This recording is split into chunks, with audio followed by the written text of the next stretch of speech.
Breathe. Breathe. Breathe. Ooh. Breathe. Ah. Breathe. Uh-huh.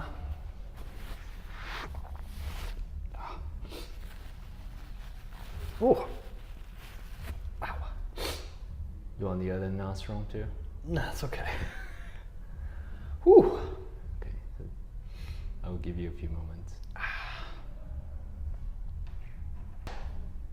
So how was it? On a scale of 1 to 10, 10 being the most painful. Oh, I'd probably put it at like a 5 or a 6 maybe. 5 or 6? Yeah. It was like a sharp punch in the face. Not too bad. Yeah. Yeah, like I just snorted a line of wasabi or something. And what about the internal state? I mean, it's, I don't know if it quieted everything else. It was definitely louder than everything else. Everything else is quieter by comparison. It's got an urgency to it. Absolutely.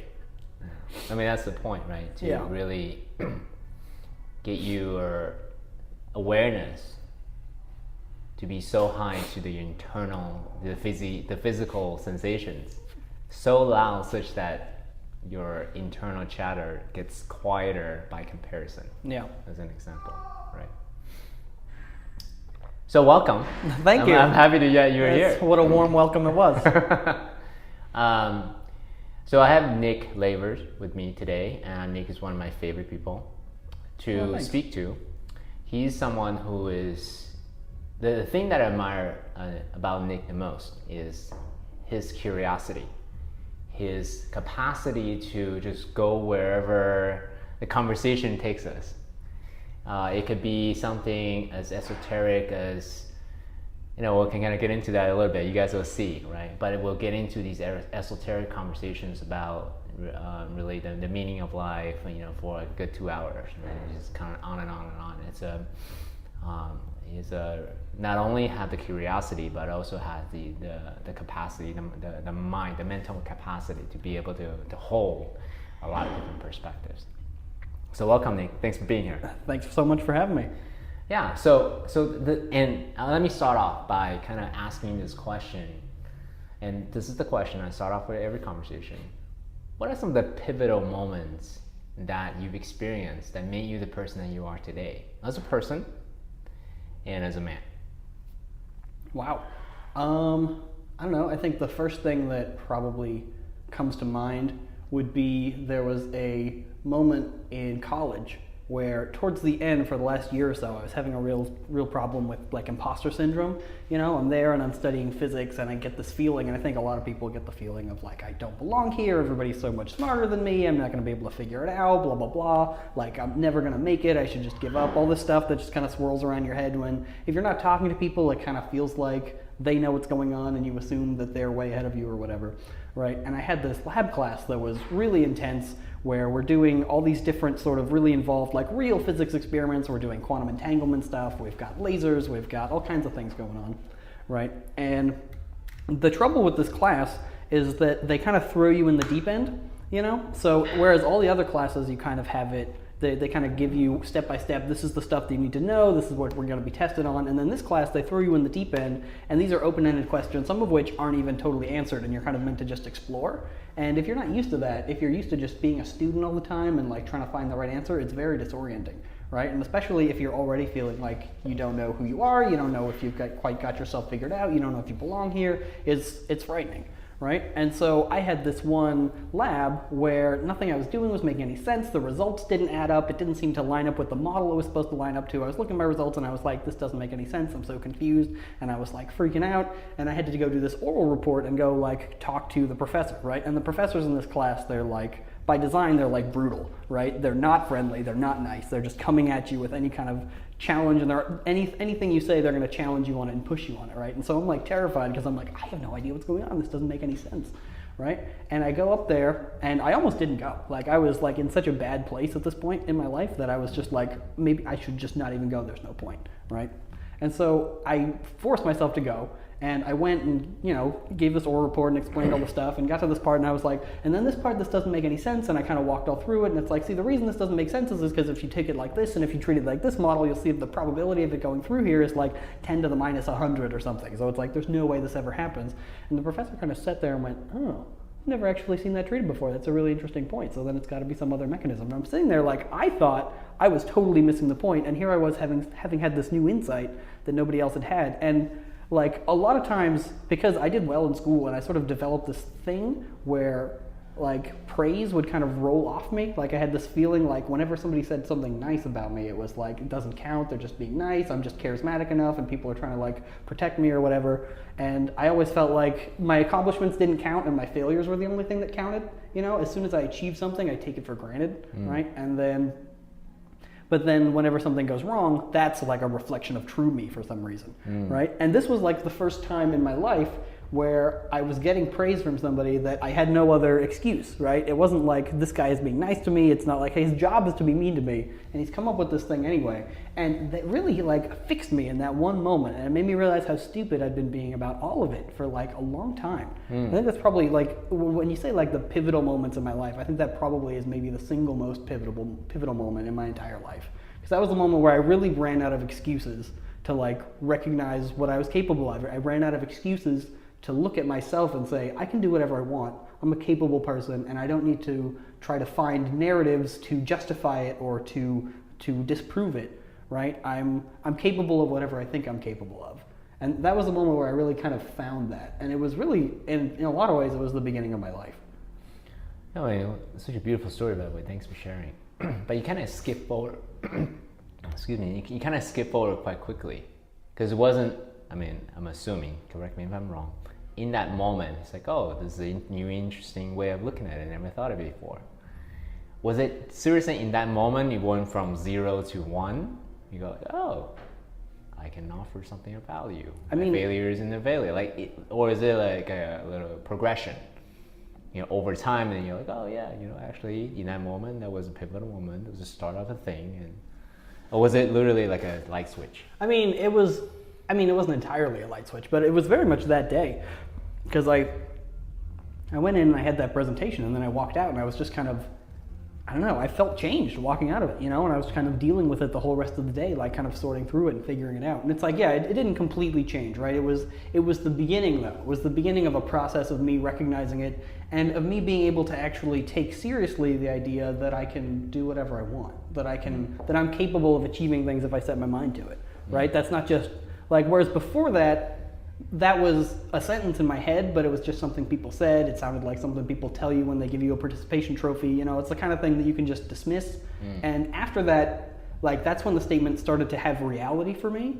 And it was, like you said, it's a foundation of something that was continually growing. And it's something that I'm still working on today. I still have trouble, you still kind of go in these cycles and you get down on yourself and whatever. But like I have a foundation now. I have something to go back to and I've built upon it since, and I'm able to look at my accomplishments and recognize them, whereas I think previously I wasn't really able to do that. And I think that's something that a lot of people do, right? Is like, it's so easy to, when you achieve something, like you say, oh, I could do that. Oh, that doesn't count. And then you're looking at somebody else and saying, oh, maybe I can do this, but what would really be something is if I could do that. That's how I know that I'm not the real person. The Michael Phelps, the Michael Jordan, the Kobe Bryant, or whatever. Or even people that you know who are better than you at some other thing, right? You can be good at whatever thing you're good at, but from your perspective, that's easy because you've done it, so it like doesn't count. Like I feel like it's a lot easier to look at other people and think, wow, that's amazing, and it's so hard to look at yourself and really genuinely be impressed. So would you say that it's kind of like a muscle? Like in that moment you discover this particular muscle, you had awareness, and now then after that you start to iterate about every time you push through something difficult, or you were pushed to the wall. I don't know what the American expression is, right? You were pushed to your limit, and whether you break through it or not, that's besides the point. But you were at your limit, and after do that over and over again, you start to exercise that muscle. Is that? I don't want to put words in your mouth, but is that kind of like how the iteration process? I think that's definitely one way of saying it. Is like it's like this new like kind of mental muscle. It's a new kind of paradigm, a new idea, this new kind of lens that you can use to look at the world. Something that previously maybe I just dismissed and thought of as not real. and so I would never use it. And so, but I think you're right that the more you look at the world in that way, the more you can kind of strengthen your sense that has a real truth to it, right? It's kind of the difference between, right? It's easy to know something intellectually and not follow it in practice, right? And that's sort of what it is. I feel like there's, like, you can carry around all this wisdom or like quotes that you've heard that you know are true, but they're not things that you live by, right? And then maybe there'll be a moment where it'll really suddenly ring true. And now suddenly this is an idea that you can really lean on in your life. And the more you do that, and the more you use that idea to interpret the events around you, the stronger it becomes, right? I mean, it's the same way, like, you hear your parents say stuff when you're a kid, and you're like, what are they talking about? And then it's years later that you go, wow, that was actually really wise, I didn't get it. And the reason was because you didn't have any experience to attach to it, right? And so I think that's sort of what you're saying, right? Is you got this experience, this sort of wisdom platform is like this muscle, and it gets stronger and stronger. Okay, so now you know what you know now, right? That was the first pivotal moment. We can certainly go to second pivotal moment, etc. But I want to go a little bit deeper on that. So knowing what you know now, do you think that could be duplicated? Let's say you don't have any kid right now, but let's say you wanted to instill that. You want to introduce that idea, maybe not to your kid, maybe to your lover or your employee or your whatever, right? Whoever that you care about that you wanted to do this. Do you think that could be duplicated? That moment could be facilitated for that specific idea, or for any idea in general? For that specific moment that you experience, doing the quantum entanglement experiment, the difficult professors. That moment, can that moment be duplicated for others? Yeah, I don't know. That's an interesting question. I think that, I don't know. It's like, yeah, because the fundamental problem is that you need to have this idea that you sort of know on some level but don't really trust. And then there needs to be this event that really makes that What do real you know for you. On some level? You know on some level that if you put your mind to it, you can accomplish stuff. That's an idea you're familiar with. It's an idea you've heard. People say, it's like it's the moral of like half the movies that get made, that you just have to believe in yourself and you can do it. It's like such a common idea that it's like kind of trite and some cheesy level almost. of self-confidence that you can do something if you put your mind to it. Well, just the knowledge that that's a thing that people think, and it may or may not be true, right? Because it's easy to look at things that you do and say like, why didn't I succeed at this? Is it because I didn't believe hard enough? Or is it because I fundamentally wasn't capable of it for some other reason, right? And so you can always look at something and say, maybe I just didn't believe hard enough, right? And it's like, in what cases is that actually true, right? And if you're someone who's struggling, right? In one sense, it can be very empowering to say you just need to believe in yourself to do it. But in another way, depending on your state of mind, it can be kind of downhearted. It can be disheartening, right? To feel like, oh, it's my fault. There's something wrong with me and my inability to believe in myself in this kind of self-sustaining loop, right? But I think the fundamental question that you seem to be asking, if I understand right, is like, how can you make wisdom real for people? Can you do that on purpose? Right. Facilitated, simulated in some kind of way, artificial way, rather than serendipity or accidental. Yeah. I don't know. I mean, yeah, that's a tough one. I feel like the only way that I could think of for something like that is kind of further just self-introspection. Like, I think the practice of meditation is a good way to help you kind of break down and take a look at, kind of take stock of all the different narratives that you have going on and figure out what makes sense and what doesn't make sense.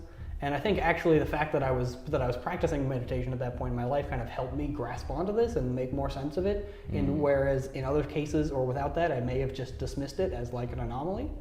But I think the problem of trying to manufacture these aha moments, that's a difficult one. I don't know.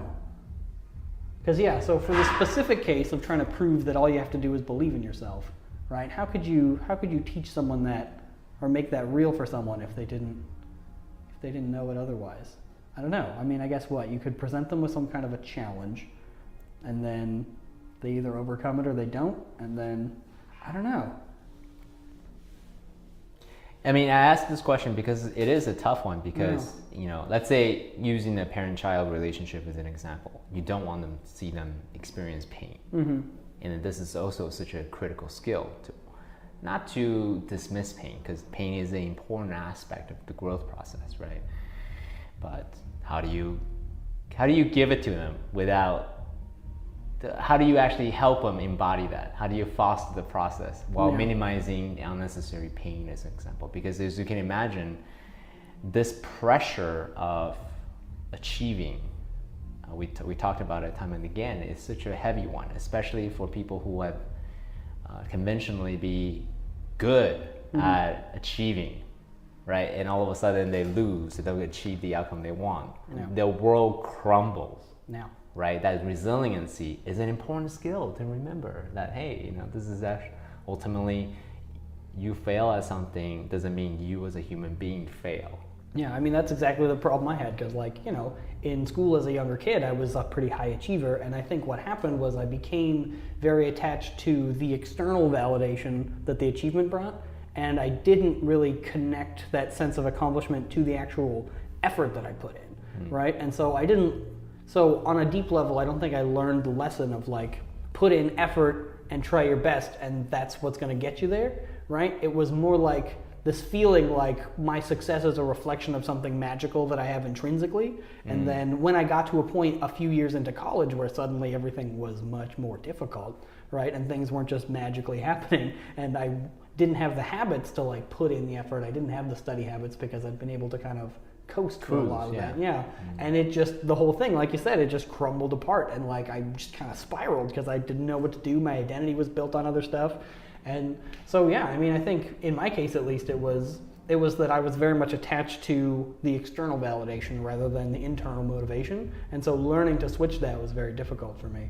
I think it's, I don't know. So I guess I think that probably has something to do with the practice of participation trophies and telling people to try their hardest and all that. And I think that's all super valuable, trying to teach kids your effort is more important, your dedication is more important than the outcome, right? The idea that the outcome is a product of a mixture of both your dedication and effort and your luck. And you can't control your luck, but you can control your dedication. And that's why it doesn't matter whether you win, it matters whether you did your best. That's what's going to carry you in the world. So that's actually an interesting concept. So if I'm hearing you right, you're actually a proponent of these participation trophies. No, absolutely. You are? Yeah, okay, definitely. So say a little bit more about that, because some school of thought would say, why the hell are you giving an 8th place trophy to this child or whoever?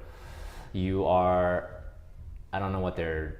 Yeah, you're celebrating mediocrity. Right, exactly. There you go. Right. So that's one way to look at it. Yeah. Right. Yeah. So how would the argument is that you're devaluing the trophies that you give to the winners because you're giving everybody trophies. Right. If everyone's a winner, then no one's a winner. Exactly. Yeah. And I don't think I think that's crazy. Number one, it's not like giving all the kids participation trophies and the winning kid the winning participation trophy. It means the kids can't figure out who won. The kids know who won. They're not going to be like, oh, everyone got a trophy, they're all the same. No, the kids know the person won. Most of the kids think the participation trophies are bullshit, and they take the participation trophy and they don't feel like they don't value it. They don't value it. Yeah.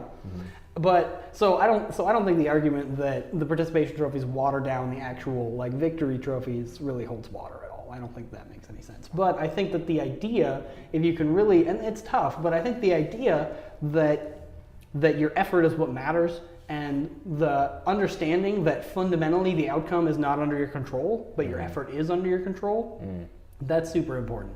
But I don't think participation trophies are enough, right? Because most kids are going to dismiss it out of hand, right? And that's because there's an assumption that runs the other way that you find in most movies and books and just common culture, which is that what you achieve matters. What you achieve is a reflection of who you are and what you put in. And I think it has to do with really the kind of individualistic culture that we live in, and the idea of meritocracy is the idea that you have total control over your own destiny, right? And baked into that is some kind of sinister ideas, right? Say more about that. Yeah, so the idea really, if you buy the idea that that life in modern America is a meritocracy, and that anybody can achieve anything, anybody can become a millionaire. The American dream. The American dream, right? And if you really take that to its logical conclusion, then what you're saying is, number one, anybody who's wealthy and successful has earned that. They deserve it, right? And therefore, anybody who is poor and struggling, they also deserve that, right? And that's, number one, extremely unempathetic, and number two, just objectively not true, right? I mean, you can, if you look at the process that people go through for success and failure, there's a tremendous amount of luck involved, right? And by the way, the success and failure, we're talking monetary terms. Yeah, monetary terms. For simplicity purposes. Yeah, we're talking about exactly. Yeah, right. There's many metrics of success, and you can. Yeah, we can go down that rabbit hole too. Yeah. But for the sake of but if we're talking about economic success, sort of the broadest, most simplistic cultural understanding of success, right? We say that economically successful people earned it, but that implies that economically unsuccessful people also earned that, right? And it's just not true, right? Like, it's true that if you work harder, you have a better chance of succeeding. Probabilistic outcome. Yeah, but it's probabilistic, right? And so the idea of the participation trophy, I think, fundamentally is a recognition of that idea, a recognition of the idea that, yeah, if you want a seat at the table for success, you're better off if you try your best. If you don't try, you could still succeed, right? Some people succeed by not trying at all, right? It happens. But your odds are a lot better if you do your best. So I think that actually is the context. That's what's missing when they give out the participation trophy, because they don't actually articulate the intention behind it. They just like, here you go, 8th place trophy. Exactly. And then people are like, what the heck? You're celebrating, right? It's stupid. You're celebrating mediocrity. I mean, even the kids think it's stupid, right? Because they're getting the opposite message from basically every other source that they have. Correct. Right. No, I really appreciate it. And I think also the communication of this context, is intention, is more important than the symbol of participation trophy or whatever, this little badge, this little sticker that you got for trying your hardest. We recognize that, right? So beautiful. So appreciate this. Second pivotal moment in your life, if you have any. Second pivotal moment. How many times do I have to pivot? All right.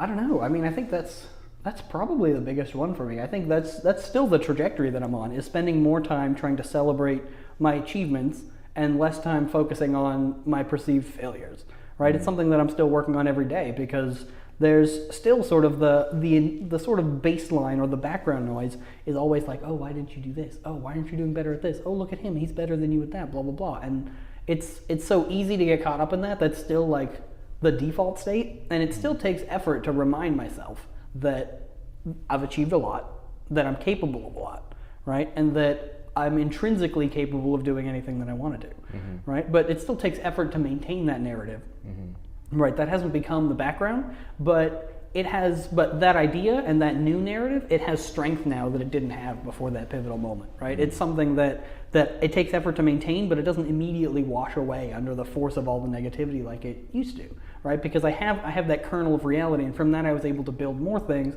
and see more aspects of my life in this more healthy light, right? So I think that I'm still sort of on this direction. Right? And can you unpack a little bit about your definition of success and failure? Is it, once again, actually, let me have you answer that question before I kind of. All right. What is success and failure? Right. For you, for Nick Lavers. Yeah, I mean, I think that's a great question. And when I'm feeling negative, right, success is just all the stuff that everybody else has done. That's success, right? The real answer is that success is hundreds of thousands of different possible metrics, right? And when you're being unreasonable, you're looking at all the ones that you don't measure up to. And when you're being more reasonable, you're looking at the things that you are measuring up to also. And when you're being even more reasonable, you're looking at none of them and realizing Whoa, back up. A little too fast for me. Okay. Back up one sentence. So say that one more time, a little bit slower. All right. So when you're not being very reasonable, you're taking a look only at all of the metrics of success that you do not measure up to, right? All the things that everybody else, all the gaps, everything that you're missing, right? If you're being a little bit more reasonable, you can simultaneously look at the ones that you're not living up to, but also look at the ones that you are living up to. And that reminds you not to pay too much heed to all the ones that you're not living up to. Right. And then if you're being even more reasonable, you can see that there's so many more metrics and that you don't need to look really at any of them. That success is, I think, the idea of being able to accept yourself. Like I think step one of success is really just giving up on the idea of success. Of thinking, step one. Yeah, step one is just give up.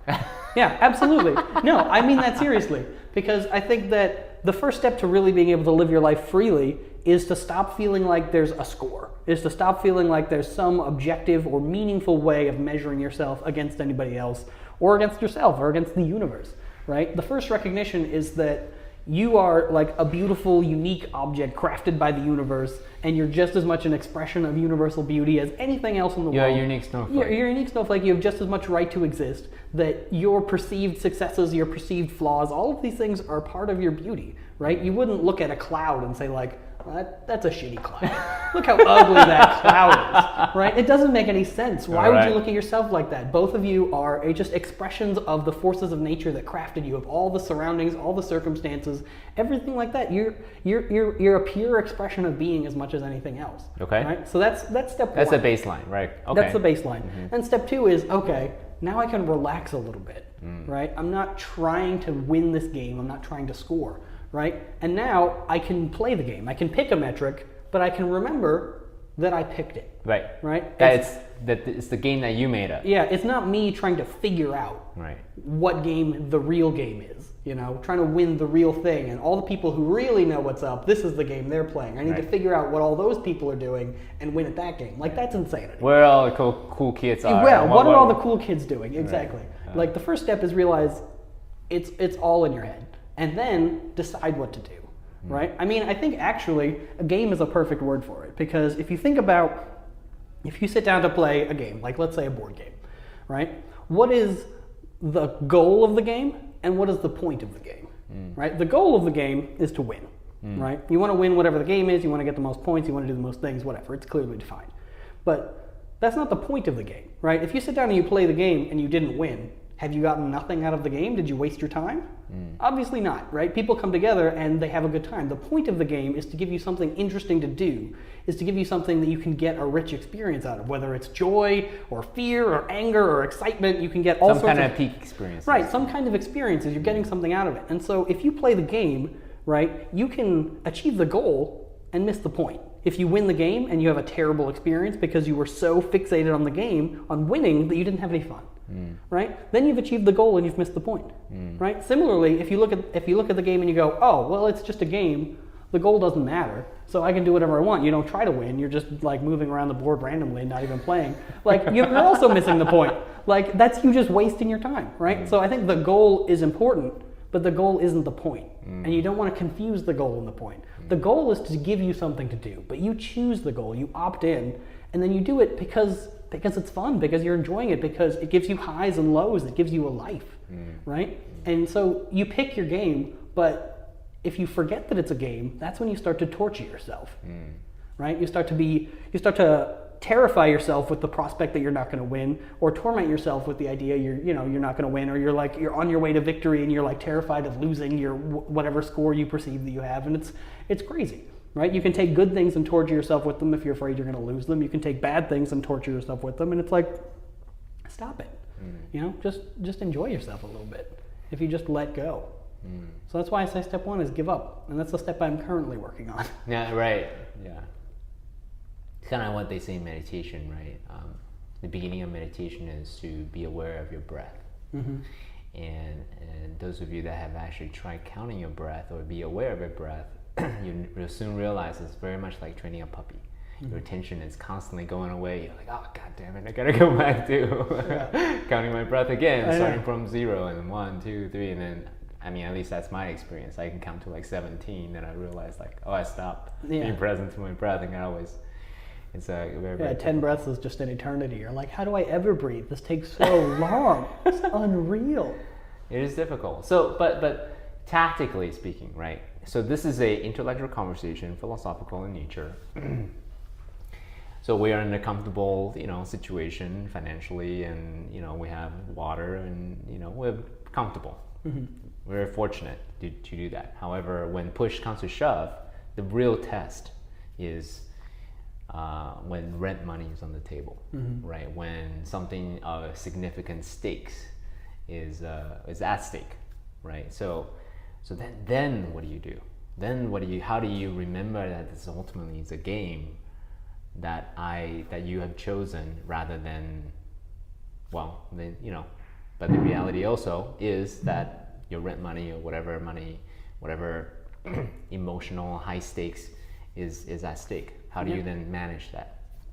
Well, it's hard, right? I mean, that's the answer. It's hard to remember that it's a game, right? And I think that it's easy to misinterpret this viewpoint as thinking that if you're suffering and you're not having a good time, that it's your fault because you're paying too much attention or you're grabbing on too much. But that's not true either, right? Because everything you do, it's part of it, right? It's part of your cloud shape, right? So there's nothing there's nothing that you do that you should blame yourself for, right? There's you can try to improve yourself and you can try to go in a particular direction, but I think fundamentally you need to recognize that everything you do is on a certain level fundamentally perfect. And so if you're struggling and you're miserable, like, just be struggling and miserable. You don't need to then blame yourself for being miserable about struggling. You don't need to add additional suffering, Exactly. additional pain because Yeah. I should or you should not have done this and X, Y, and Z. Exactly, yeah. And it's also not saying like you have no real reason to be upset, like just calm down. Like if you're starving or something like that, your problems will just evaporate if you meditate or something. And it's like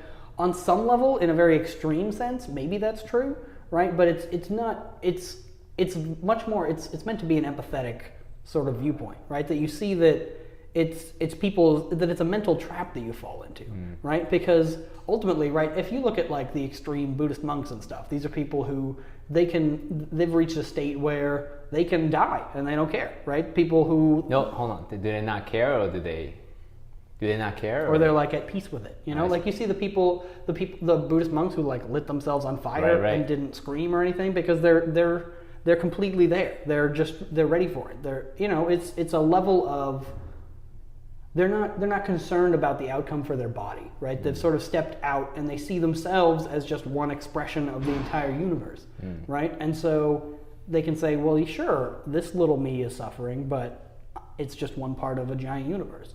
But and I think that's true, and I think that's in some sense like a right perspective or maybe a healthy perspective, but it's not something that most people are going to be able to achieve, and it's not something that you should expect of yourself or of anyone, right? And so I don't think it's fair to try to blame somebody for their own suffering if they're in a negative situation. It's not like, oh, just have a positive attitude, you can Right. smile, What's wrong with you? How smile come? your way out of it. Like that's exactly not the idea, right? Because that's just crazy, and that's also just an extremely unempathetic viewpoint. It's like, well, if you have problems, you just need to, buck up. Right. It's like that's not how it works. Yeah, one of the things I really admire about you is your ability to really relate to anyone, right? You're so likable. It's kind of annoying sometimes, right? How do you like, can you unpack that for me a little bit? Was it like a conscientious thing that you do as a way to be more empathetic towards people? Like, how did you become so, goddamn likable? Well, first of all, thank you. I don't know. I think a big part of it was I went to a very small middle school. So when I went from 6th grade to 7th grade, we went to a new middle school that had just been constructed, and there were like no kids there. Right? And because it had just been built, no 8th graders were there, because why would they move to a school where they were only going to be for a year? So the 7th grade class was, number one, very small, and we were top of the heap at the very beginning. And so we got this very, very quick kind of close-knit family culture, because there were only like 40 or 50 of us, right? And we like ruled the school a year before we should have.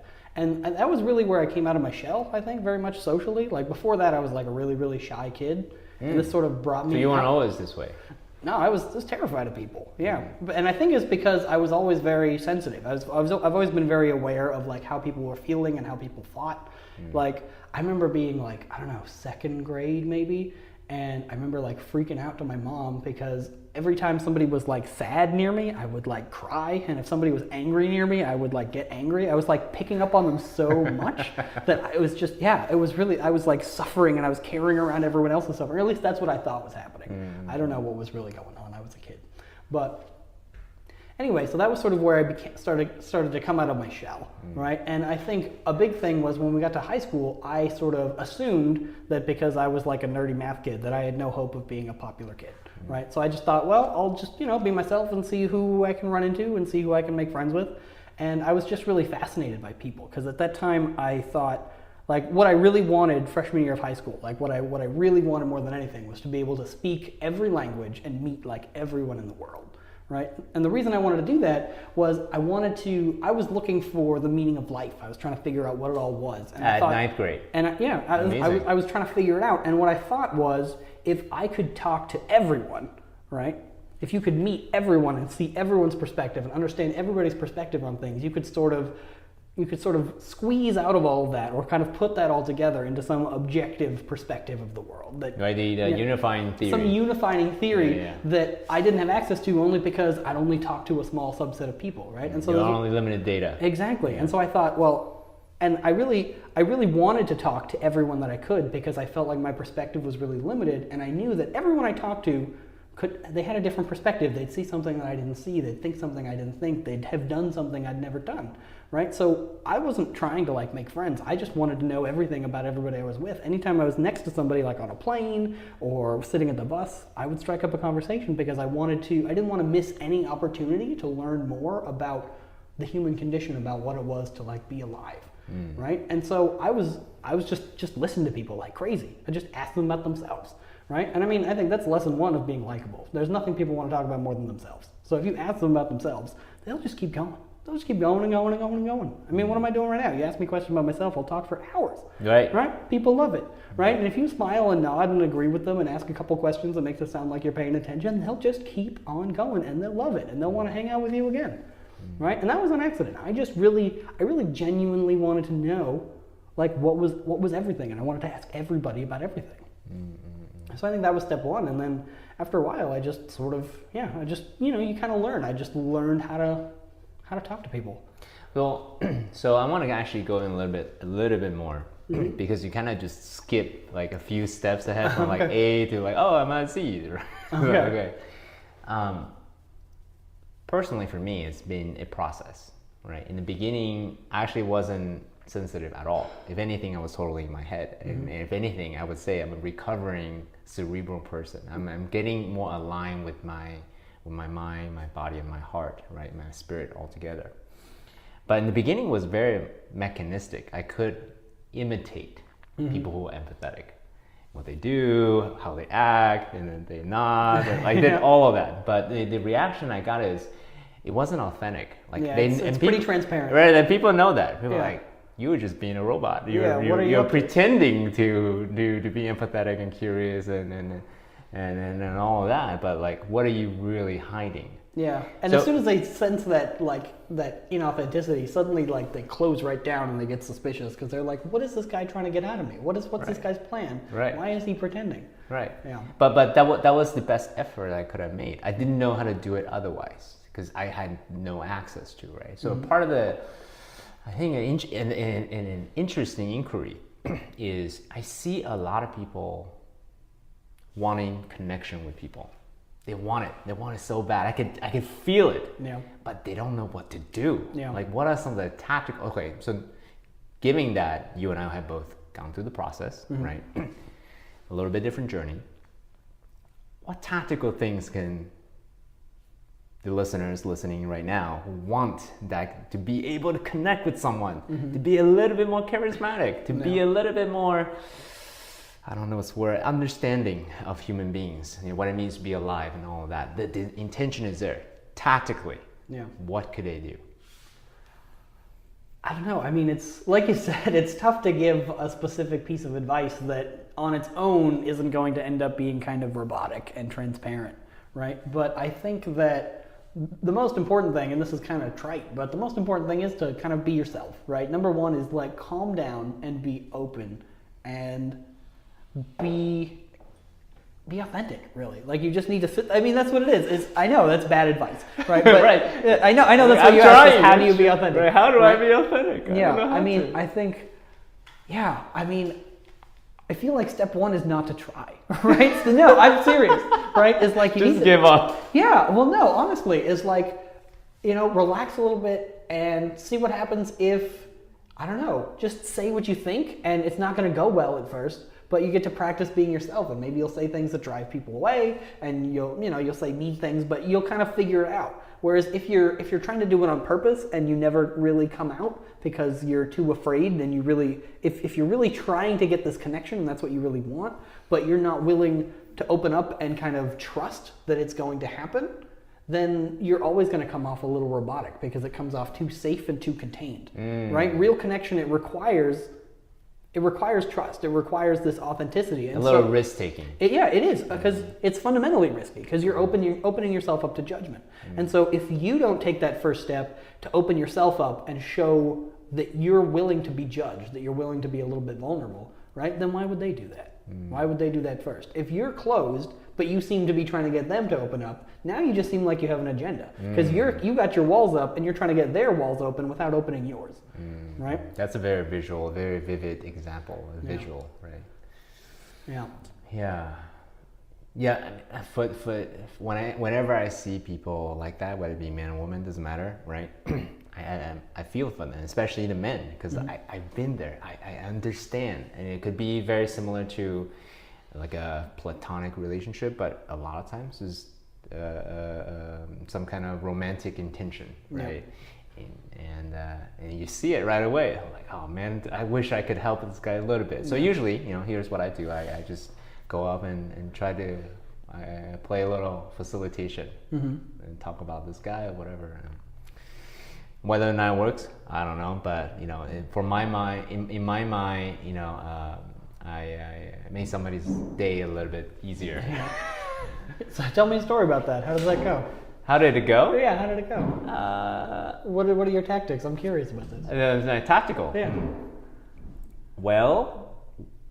So I would notice whenever I feel that, obviously I don't know this for certain, whenever I feel that people are on their first date, you can kind of tell by the body language. So you're just out and you see some strangers. Some strangers on their first date, a little awkward, the guy's trying a little bit, making his effort, bringing his A game. Yeah, sure. And then you can tell, I could tell that the woman is reciprocating and giving an opening. But maybe the guy may or may not be getting the message, and that's when I would walk up and maybe ask an opening question. So for the man to be able to highlight some of his accomplishments or something like that to make him look good.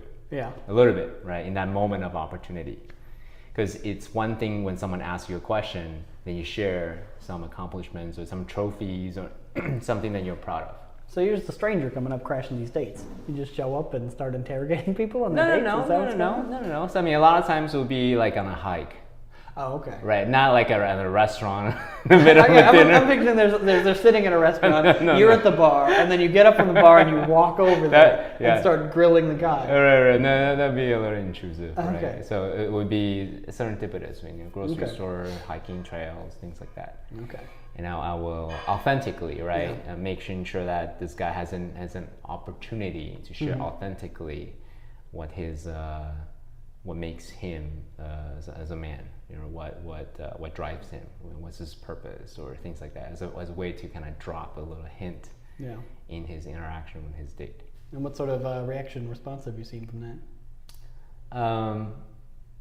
A lot of times really positive. Yeah. You see the play hit. From the date, like he will make a joke or he would say something, and I would see the date's eyes light up. Yeah. Like, oh, okay. So this is I gave him an opportunity to be a little bit more vulnerable, right? So that's really interesting. That's cool. Yeah.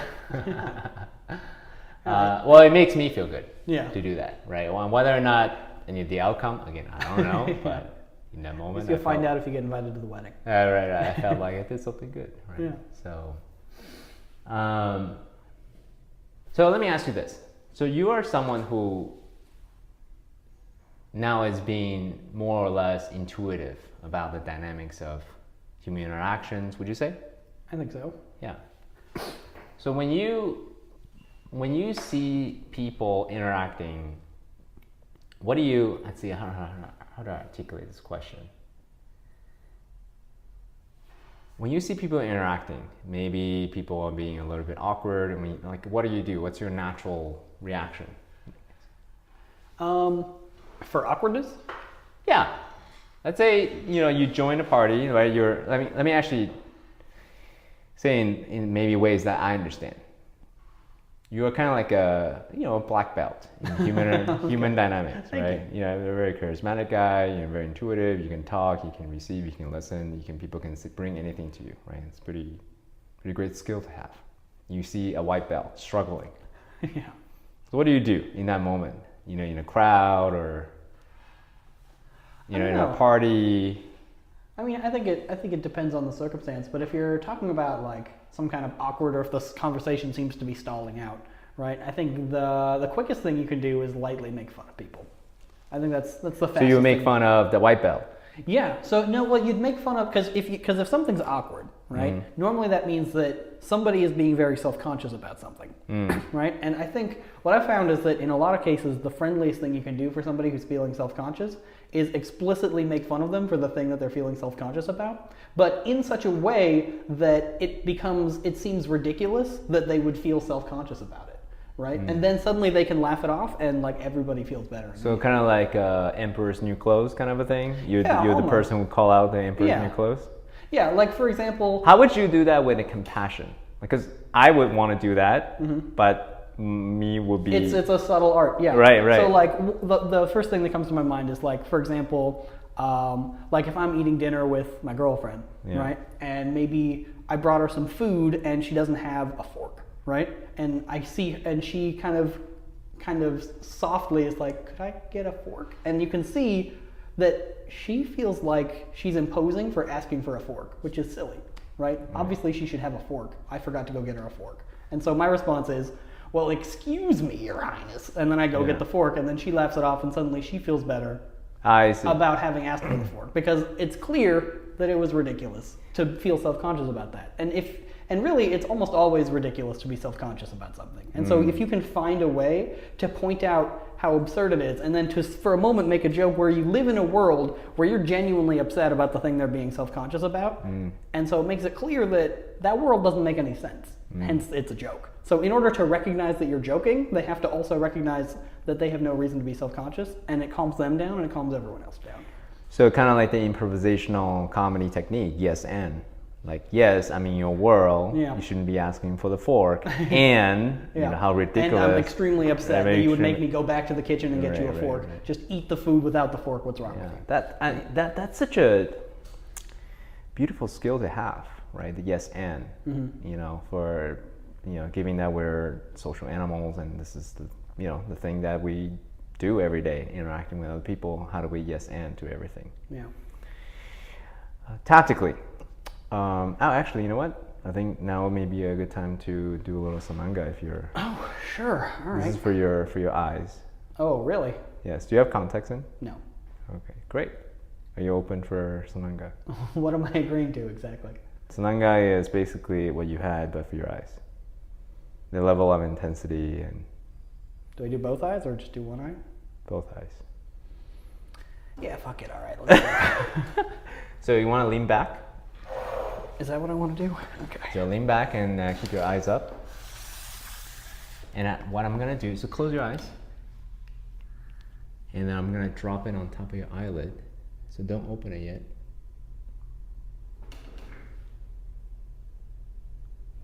And then you can open it and let it kind of roll around your eyes a little bit. Oh, that's not pleasant at all. Oh, yikes. Oh, why did I agree to this? Oh my God. Whew. Oh, yikes.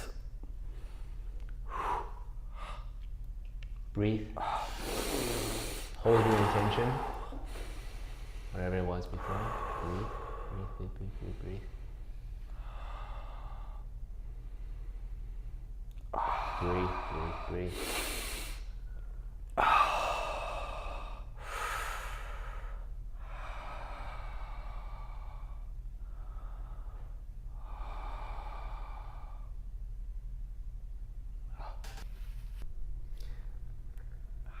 So while you wait, I'll kind of share with you how they use it. So when the Amazonian hunters want to go on a night hunt, this is what they'll do before they go on a hunt. Supposedly it sharpens the vision at night, so they can actually see or the hunt animals a little bit better.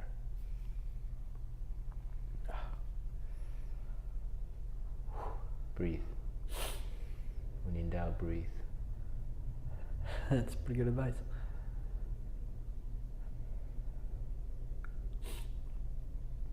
Ooh. Man, I'll have to see how my night vision is.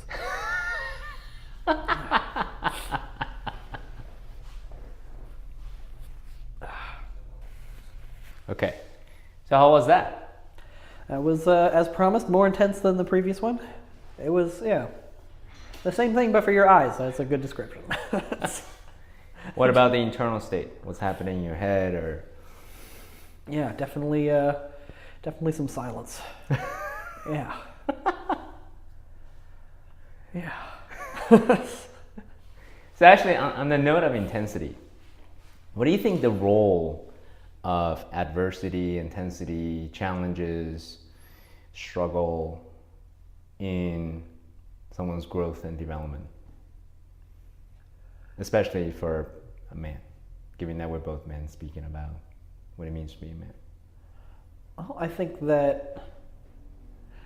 adversity, so we were talking before about how most important thing, or rather the only thing that you really have control of in your life that turns into success or your goals is how much effort you put in, right? And that effort is going to be against some sort of adversity, some sort of obstacle, right? If there's no obstacle, then there's no effort required, right? So I think that the basic idea that the only part of your life you have control over is how hard you try and what direction you direct that effort, right? And so in that sense, adversity is required for that, right? I think that you can have a fulfilling life without adversity, maybe, probably. Yeah? Yeah, I think that one way that you can feel good about yourself is overcoming problems. Actually, you know what? Maybe you do need adversity. I'm not sure, actually. You're right, because if you want to set a goal and achieve that goal, right? You're going to have some adversity in between you and that goal, and that's going to sort of give you the amount of satisfaction that you get from achieving the goal, right? And that's sort of what I was talking about with the goal of the game versus the point of the game. Is the game gives you some adversity, it gives you something to chew on, it gives you something to do. So in that sense, your life is the set of all the adversities that you choose to engage with. Yeah. So question for you, giving that premise rather, what if someone's afraid to make any choice at all, and they essentially, from an outsider perspective, dwindling, dilly-dallying, right? They're just afraid to make any choice. Yeah. What could you do to help them? I don't know. I think that probably depends on the root of the fear, which I would guess if you're afraid of making a big life choice, it's because you feel like you're going to do the wrong thing. You feel like by some metric, you're going to go down the wrong path. You're going to have made some suboptimal decision. And if you knew what all the imaginary cool kids would have done, you would have done this, and you're trying to figure out what the quote unquote right thing is to do. Right? And so I think that the cure for that is the same. It's recognizing that it fundamentally is your choice, that none of the choices are right or wrong. And that way you can release that, and you don't have to worry about choosing the right thing. You can choose what you want, right? I think that's because the root of the fear is the fear that you're going to choose wrong, right? And so if you don't believe you can choose wrong, then the fear evaporates. I think that's what I would say. So let me actually go a little bit differently. Okay. Maybe talk about the same thing but in a different way. There's a phrase that's being thrown around quite a lot. Peter Pan, right? Grown man, dilly-dallying, not committing to any specific goal per se. And in the beginning, I was thinking about this phrase, and I actually didn't really like it at all. And on the one hand, I agree with it, but on the other, I also have an intrinsic feeling of actually not liking it. I agree with it because people have such potential to go after whatever it is that they want. I actually don't honestly care whatever it is that they want, right?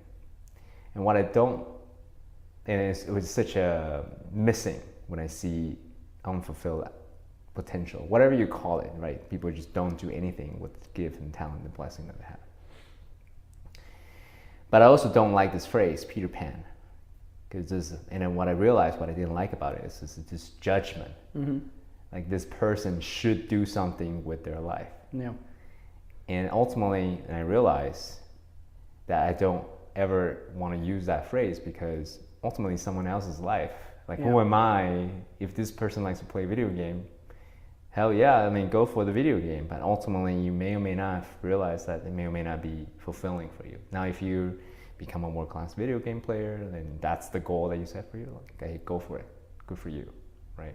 So they're realizing, I'm curious from your perspective, the role of challenge, and also when you see some people outside of you, yourself, not pursuing the goals that, with the blessing and the gifts and talents that they have. What do you do with that? So I think there's kind of two parts to this, right? Is like, if you look at someone and you say, this person has so much potential and they're squandering it, right? Mm-hmm. I think there's two possible explanations, right? The first and probably the most common is that this person is aware of their potential and they're afraid of it, or they're afraid of going the wrong way. They're like you said, they're afraid to make a choice, they're afraid to commit to something because they're worried about doing the wrong thing, right? And then this judgment of this Peter Pan label is yet another judgment, yet another external sort of pressure that I think just compounds and compresses on this fear, right? And I think for somebody who's talented but has this feeling like they owe the world something, right? Then the potential becomes something where it's maybe you can't live up to it, right? If everybody expects all of these amazing things from you, right? Then it's like, well, it's a lose-lose. Because if I achieve all of this, everyone goes, oh, yeah, see, I knew it. Of course. And then if you don't I knew it 10 years ago. If you don't achieve it, then you just lose, right? And it's like, well, fuck that. I'm just going to stay home and play video games, right? So in that sense, it's extremely toxic, I think. And this is just another way that people label each other and try to put pressure. And it's another one of these sort of external metrics that if you choose can be very compelling, can be very productive, right? If this person chooses for themselves, like, this is what I want to do with my life. This is the direction I want to go. Let's see how far I can take this. That's great. But if instead it's, this is what I should be doing with my life and I'm not doing it enough, that's not motivating, right? That's demotivating, right? That makes you just want to curl up in a little ball, right? This is what you owe the world. You should be doing this. And if you don't get this, then you've failed everyone, right? That's going to make you just want to hide, right? The other possibility is that they've already gone through all this, they've recognized it, and they've seen, yeah, sure, I'm amazing at this, but I don't like it that much, I don't want to do it, I don't want to do that, I don't want to do this, I know that I can choose what I want to do, and I choose to stay home and play video games. And that's up to them, that's fine, right? So I think in either case, you don't want to call them a Peter Pan, I think that's useless. Removing that label altogether. But I think in the former case, you could talk to them and say, hey, you could, there's something productive to be done, recognizing that they're trapped in this fear. And the way out of it isn't this label to try to guilt them into it. That just makes people shut down more, right? It's to engage with them and to help them see that they don't owe the world anything, right? That just because they're good at something, it doesn't mean that they have to go out and do this, that they're a bad person if they don't, right? You give them the freedom to do whatever they want, help them recognize that it's their life and there's no wrong answers. And odds are good they're going to pick the thing they're good at, right? Because we tend to like the things we're good at. And if they feel like most people, when they start to relax a little bit and they really start to look at what they want to do, most people want to do as much as they can to make the world better. Like that's where people typically end up. And if you're awesome at something, then that's whatever that thing is, it's probably your best bet at having a big impact on the world. And so I think to call someone a Peter Pan is to do the exact opposite of what they need, which is to help them realize that it's their life, they don't owe anyone anything. And this is the common theme, is that if you let go, you end up doing the thing you were trying so hard to do. Stop trying so hard to force it, just relax, and it'll happen. It's the same thing, this is with getting your life purpose, with finding your goals. It's the same thing with building an authentic connection with somebody. You have to relax and you have to trust, right? But even to say you have to trust is the wrong thing, because now you're sitting there trying to relax and trying to trust, and that doesn't work either. Which is what's the word? Paradox. It's a paradox, exactly. I mean, that's sort of the classic Zen paradox. Is you're trying to not think, and now you're thinking about how you don't want to think. You're trying to not desire, so you desire not to desire, right? And it's like you're trying to use your old toolbox to get rid of itself, and it's not going to work. Right? You have to practice this sort of relaxation and giving up. You have to meditate for no reason at all, which is effortless and extremely difficult. So on the same token, there's this phrase, we made famous by Stan Lee's Spider-Man, with great power comes great responsibility. What do you think about that phrase? I don't think that it's true. You don't think it's true at all? No. I mean, I think that fundamentally you're in charge of your own life, right? And I mean, fundamentally, I don't think any statement is true, right? Any statement that you make about the world is extremely narrow and limiting compared to the richness that is the world, right? And that's especially true of any value judgment, right? If you make a value judgment about the world, that's your imaginary bullshit that you're putting on other people, right? And the more other people internalize that, the more damage you're doing to them, right? And so I think that if you have great potential and you're able to relax a little bit, you're much more likely to use that potential for the good of everyone than if you're being guilted and berated for not using your potential. Because that's just a way to make people feel small and like they can't do it and like nothing they're going to do is enough because they're trying to live up to something that's not real. So I mean, I think there's a good intention in there, right? The idea that if you can do a lot, you should go do a lot, and I think that's valuable if you can come up with it for yourself, right? That's something that you can use for yourself to motivate yourself to do something. You say, I can do this, and so I choose to sort of follow my calling here, right? But as soon as you try to use it on anybody other than yourself, right? Now you're just prescribing other people's life choices, right? And you're trying to put them in a box and you're trying to force them to do what you want them to do. Right? Well, but we're usually our worst critic, right? That internal critical voice would say shit like that, right? Exactly. With great power comes with responsibility. Yeah, why aren't you not measuring up your potential? And look at so and so, Nick Lavers, so talented, right? Why aren't you like him, right? Things like that. So, okay. So one of the things I want to take away with people who are listening always is tactical things, right? What are the tactical things that they can use, that you've used as a way to ground yourself, to operate from inner power, to ground yourself, and to operate from knowing who you are, from empathy and self-love. Any of those, what kind of disciplines do you have daily or ongoingly as a way to make sure that you come from neutral? I don't know that I describe myself as really having any disciplines. I think that the closest thing to that would be meditation practice, which is just the practice of trying to be and trying to forget all the nonsense you carry around.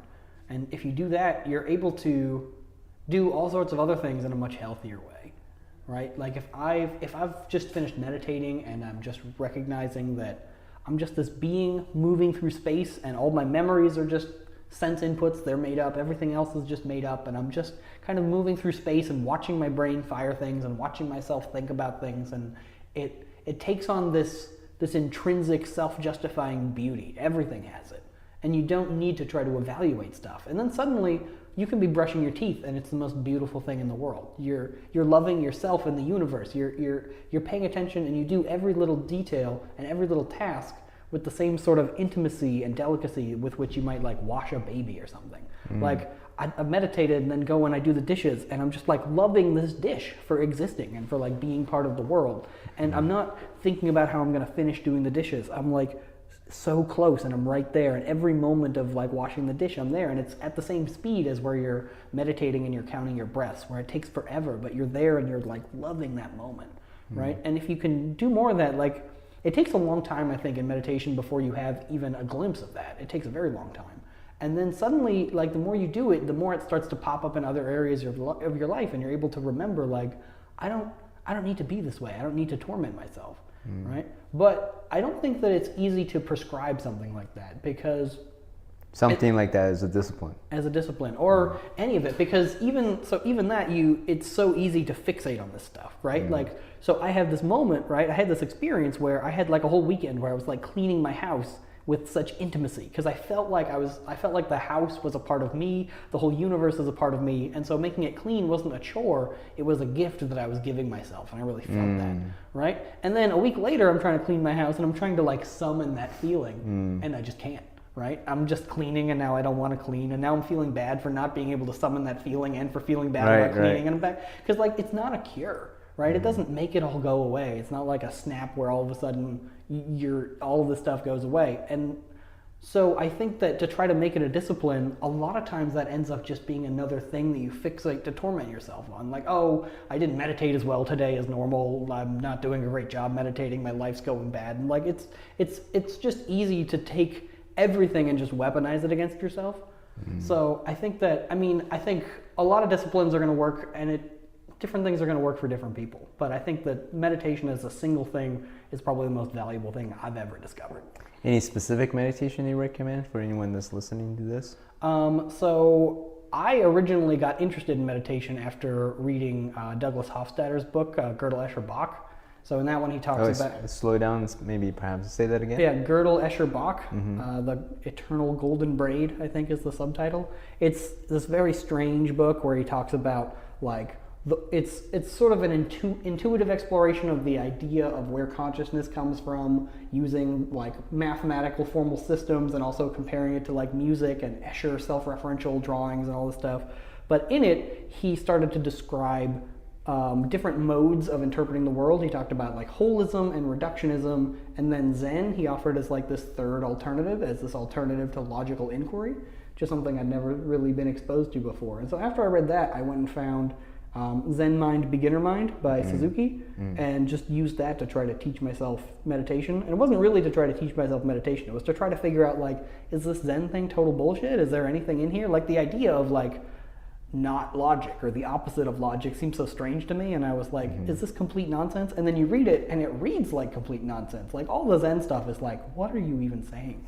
Right? But working through that book, I was reading through like a chapter at a time. I'd read like a page or two and then try to like summon the state that the book talked about and try meditating. And I didn't really realize I was teaching myself meditation. I thought I was just like trying to figure out what Zen people are talking about. But at the end of the exercise, I was meditating every day or every other day, and I was having some really beautiful like peak experiences, some things where I felt really connected to everyone and connected to the universe, and I felt like I'd left all of my like mental stuff behind. I had moments where, I remember one, I was like sitting on my bedroom floor, and I had this realization that I didn't exist. And I just started to laugh at how absurd it was that I'd ever believed that I existed in the first place. It's one of the most beautiful moments I've ever experienced, right? And that's the sort of thing that you think is the point of meditation until you meditate more after that, and then you find yourself trying to get back to that. And it's like, no, it's always about, what's this moment have? Don't try to make it like this, don't try to make it like that, because that's just more of you taking these external metrics and saying like, oh, I'm meditating now,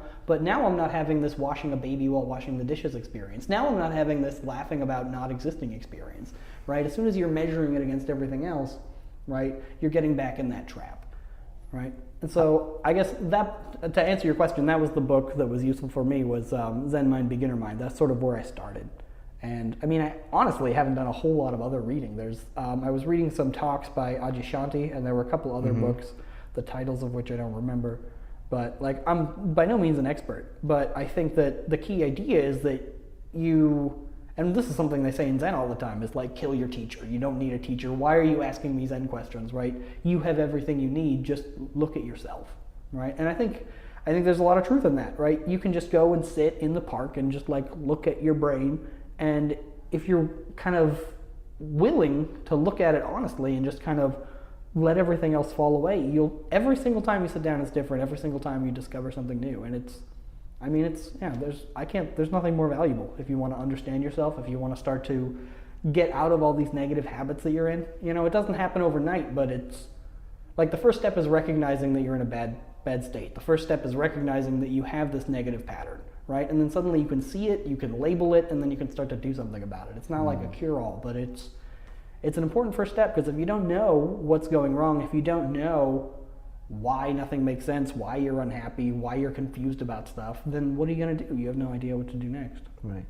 I think there was a cognitive science research somewhere that says that if you actually put language on the negative emotions that you have, you are able to reduce physiological pain that you experience. Yeah. Right. So similarly, if you can, put a label on whatever state that you're in, you're able to kind of distance yourself. Name it to tame it. Right. Yeah. Right. What about the roles of technology? If you can, because you're a technologist, right? A really good one at that. And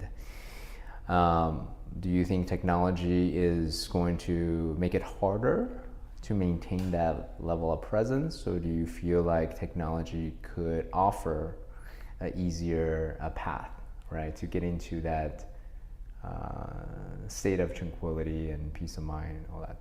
I mean, I think it's kind of both.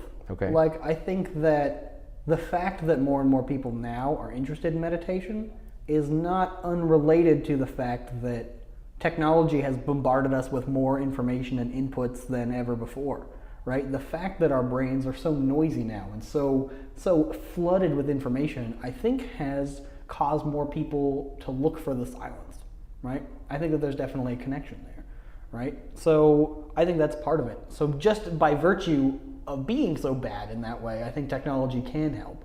And then the question of whether you can use technology to make these states easier, I don't know. I know that like there's those apps that can help you sort of find your meditative state or monitor your brain waves. Those have never worked super well for me. No. But I mean, it's different for different people, and I'm sure that there's going to be good stuff. I'm sure that there's going to be lots of interesting technology, because the more you understand the physiology of the brain and the more you connect that to the sort of meditative states that you want, I think absolutely you're going to find stuff. But I think that technology alone is never going to be the solution, right? Because I think that like technology and the process of science and rationalism, it's all very mental model-y. It's all very, I have this understanding of the world and I'm trying to figure it out. And the state of meditation and the alternative to that is very much like the devil is in the details. Your understanding of the world is fundamentally flawed no matter how detailed it is. You're missing the big picture, right? And it's just about engaging the present moment and whatever you find on its own terms. And I think that the sort of mindset that you use to develop technology is very different from that. But I don't think, I guess what I'm trying to say is I think that before a technology that really makes meditation or really makes the state more accessible is going to exist, I think there needs to be, or there would have to be sort of more widespread engagement in it in the first place. Engage in it. Yeah, in this meditation practice, in this state, right? I see. So to do more meditation as a way to understand how mind works before you can introduce technology as a way to magnify the effect, etc. Is that what you mean? Yeah, I think that's basically what I'm saying. Are there other tools that you've come across that it's able to empower people to reach this meditative state, this peace of mind state? The reason I ask is I remember when I first started meditating, 8 minutes of meditation was so painful. Yeah, it's torture. It was torture. Yeah. And in my mind, I was thinking, why do people put themselves through this is the worst. Yeah, that is the worst. Then I encountered some good teachers who was able to bring analogies and things that I actually understand, which makes the journey much easier, because now I have benchmarks, now I have analogy, now I have a mental understanding of how this whole process works.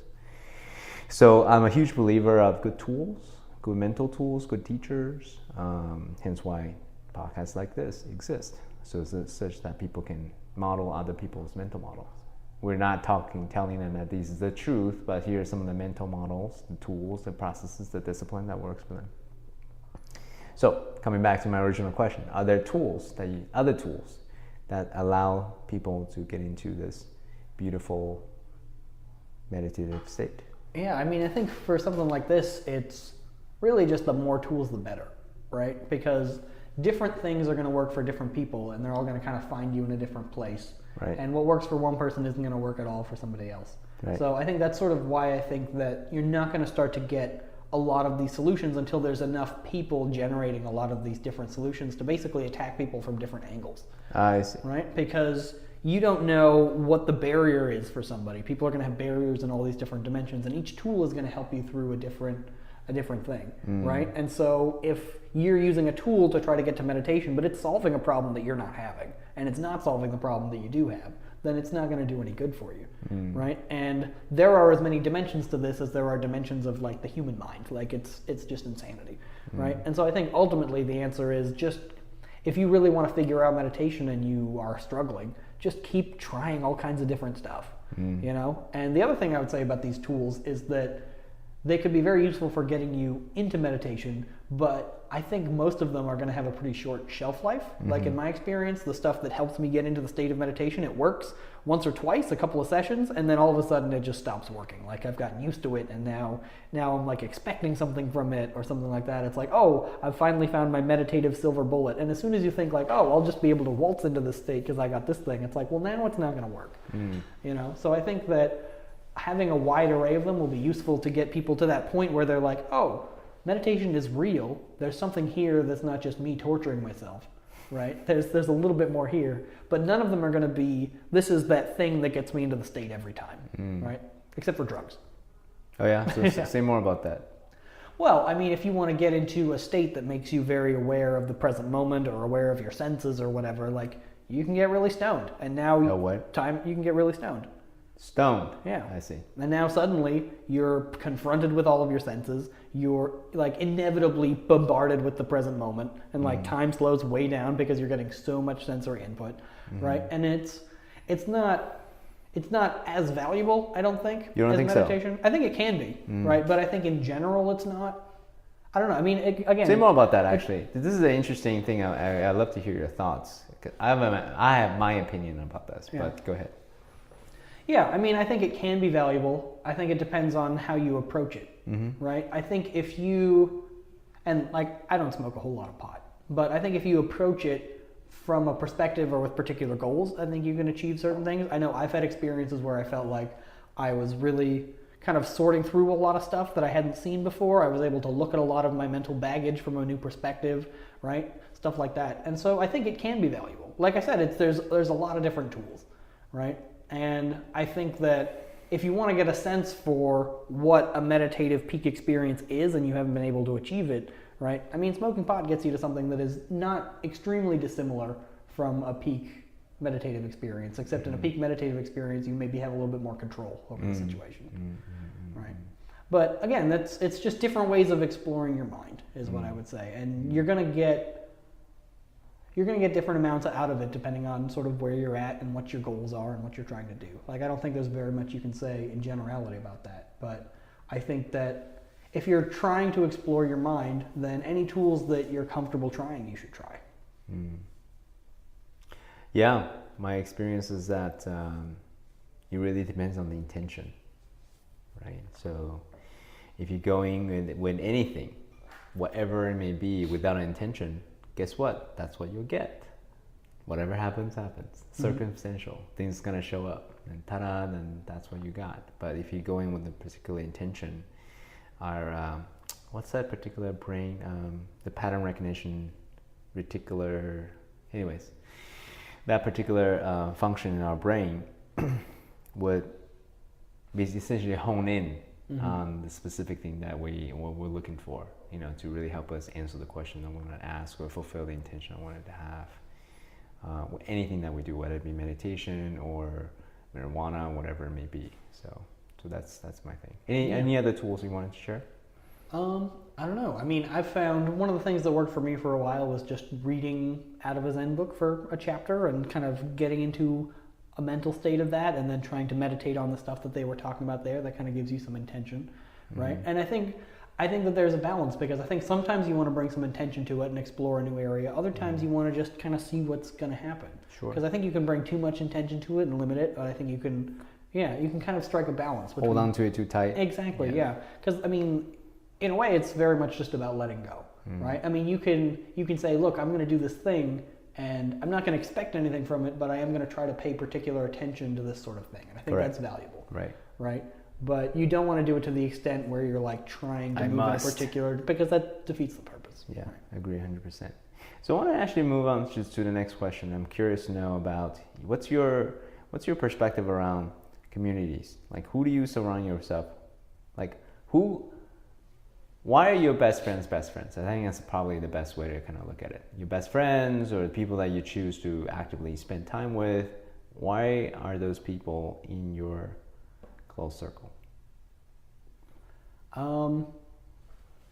Yeah, I don't know. I mean, I think that you spend time with the people that, I don't know, that you get the most out of, right? Okay, say more about that. You spend time with somebody and you get new perspectives out of them, right? It's about a balance between sort of being in harmony and being in dissonance, right? Because if you're too in harmony, you're not getting much out, right? You might as well be hanging out with yourself. If you have too much dissonance, then you guys can't agree and you can't hang out. But if you have a nice balance where you're challenging each other, you're surprising each other, but you have enough in common where there's this kind of very efficient mode of communication, right? There's a lot of assumptions that you kind of hold. There's a lot of shared understanding, but there's also these disagreement points where you can kind of challenge each other and explore each other's understanding, right? I mean, I think that what I think is so awesome about conversation is you're basically just kind of taking two minds, kind of lining them up with each other one point at a time, trying to see how do they compare over here, how do they compare over here, right? And when you give someone a new idea, you've made a connection because they were ready for it, right? They're sort of in a state where they're adjacent to you in this idea and you can move them one step. Whereas if they're way far away, you're not going to be able to get there. There's going to be just no communication, right? It's the same thing as when you make a joke. You're able to connect two ideas that were near each other, but not quite near enough to be connected. And you kind of find that way that they're the same in the way that they weren't before. So I think that's what I like about hanging out with people, is that if you have people that you really like and you think that their minds are interesting, right? You think that their perspective on the world is interesting, you like the way that they talk, you like the way that they think, that basically means you're spending time with them because you want to absorb more of them, right? You're basically, as you converse, you're mapping more of your brain onto them and they're mapping more of their brain onto you, right? And so you choose the people whose brains you want, right? I mean, basically, you are the sum total of all of your experiences, everything you've been exposed to, right? And so by choosing the people you hang out with, you're choosing the constituents out of which you want to build yourself, right? And I think that's ultimately what it is. So you see somebody, and if there's something about them like that you really admire, and you're like, well, I want to hang out more with this person, and I want to understand this worldview that they have, or like they say something and it rings true for you, but it doesn't feel real. Like it's hard for you to put that in action. One of those things you know intellectually, but it's hard to make real. And you think, if I hang out with this person more and I ask them more about it, right? Maybe I can start to understand where that reality comes from, right? And I can start to map that into my life, stuff like that. Do you actively look people who disagree with you? Do you actively look for people who may have an opposite point of view as a way to, because part of your purpose in the world is to build that mutual understanding, right? So on the same token of, we are the collective of every experience that we have, accurate, which I would believe as well. I don't personally look out for people who disagree with me. I am curious about their point of view, but I don't actively look out for them. So I'm curious to know your thoughts. Like, do you find people who are more thinking like you, or do you actively go out of your way to find people who disagree with you fundamentally? I don't know if I'd say that I go out of my way, but I'm always excited when I encounter somebody who has a very different viewpoint from me, to talk to them and to try to figure out, like, how do they support that idea? Why do they think this, right? Because fundamentally, I believe that 90% or more, 100% really, fundamentally, of all the things I believe are wrong, right? Okay. They're all wrong. They're just wrong in different extents. And I don't know which ones are extremely wrong and which ones are subtly wrong, right? But by talking to more and more people, hopefully I can get an understanding of what are the things that I'm assuming that are complete nonsense, right? And if I find somebody that I think seems intelligent and seems like they're together, and they have an opinion that's very different from mine, then I want to understand how they got there, right? I want to understand, why do they think this? Where does this come from? And so if I can challenge them on it and they can support it, right, then maybe I can learn something, right? Maybe I can look at something in a new way and I haven't before, right? If you start with the assumption that you're wrong about a lot of stuff, right, then you can hopefully fill yourself in with other people's perspectives, and I think it's extremely valuable. That said, there are a lot of people who think things that I don't agree with, and I ask them why they think it, and the reasons they think it seem dumb to me. And it's like, well, I don't want to have this conversation anymore. I see. So I guess the qualifier is someone who's intelligent and able to back up what he or she says or believes in.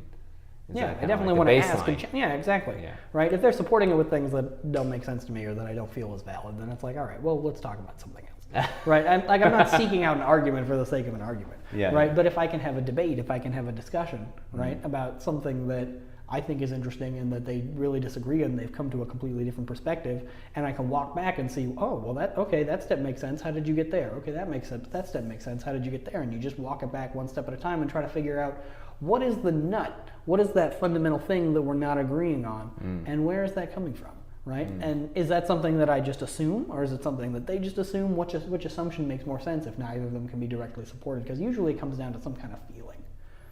Going back to the technology question again, do you feel like technology can allow us to speed up that process, accelerate that process, given that this is part of your purpose in life, right? To create or to have more mutual understanding. And I don't know, I don't want to put words in your mouth, but I'm curious to know your thoughts. Yeah, I mean, I think that the most important obstacle to the process of coming to mutual understanding and of understanding each other's differing opinions is the sort of cultural norm or the sort of cultural feeling that you should already know all the stuff. You should already have all your stuff figured out. And if anybody figures out or points out that you were wrong about something that you said, you should be very embarrassed, right? And that's sort of baked into our culture, right? So normally if you challenge someone on something, they're going to want to defend it. They're going to put up walls and they're going to try to argue their way around it, right? And if their position seems to become more and more untenable, they'll resort to less and less reasonable means to try to defend themselves, right?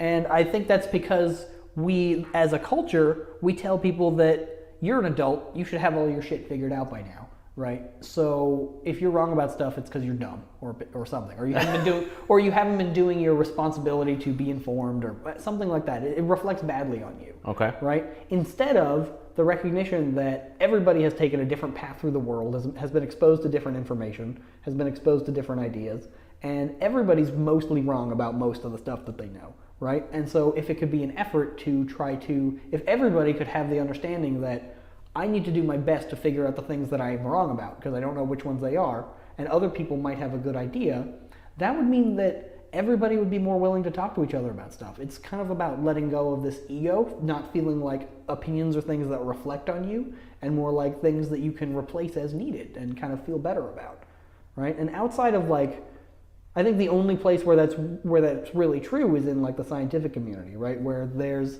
at least explicitly, at least sort of nominally, there's this value placed on changing your mind, on taking in new evidence and changing your position, right? Whereas in sort of the rest of the world, that's not how people operate, that's not how people think, and that's not the emotional reaction to changing your mind, right? If changing your mind is something that you should be shamed for, then people aren't going to be able to have productive discussions, because if two people are having discussion and both of them understand that they would be willing to change their mind if presented with a reasonable argument, then you're having a discussion, you're having a debate, you're having an interesting argument where somebody might change their mind. You're both looking for the truth together, right?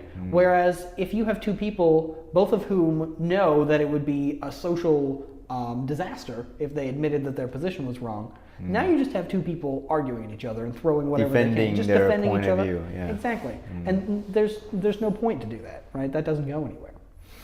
Right? So I think it's really a cultural thing, and maybe there's some technological way to address that. I mean, obviously, what people think and what the cultural norms are have a lot to do with what media they're exposed to, right, and who they're talking to, which can obviously be influenced by technology. Yeah, I mean, not to deviate on this a little bit, but expand on that a little bit more. I mean, more and more we're seeing in the media, people are becoming more and more polarized, and they're becoming more and more static about their point of view, and the other side who don't believe in their point of view is just stupid. Yeah. Right, and versus having a discussion, trying to discover this truth together. Yeah. So I'm actually very curious to know what are some of the tools that we can use to foster this process a little bit more. So, but we're not going to resolve this today. Yeah. Any lasting words? If anyone who's still listening, if you have one, last piece of advice for them as a way to be a person, be a successful person, be a successful man in modern times, what would you give a piece of nugget? That you're perfect. You're absolutely perfect, and nothing about you needs to change. You can change whatever you want to, but Don't feel like you need to. You're absolutely perfect the way you are. And like you really have to believe that. It's not just, I don't know, hippie nonsense. Like it's really fundamentally true and important. I think that's what I would say. Beautiful way to leave it. Thank you, Nick. Really appreciate your time. Yeah, thanks so much for having me on. Cool.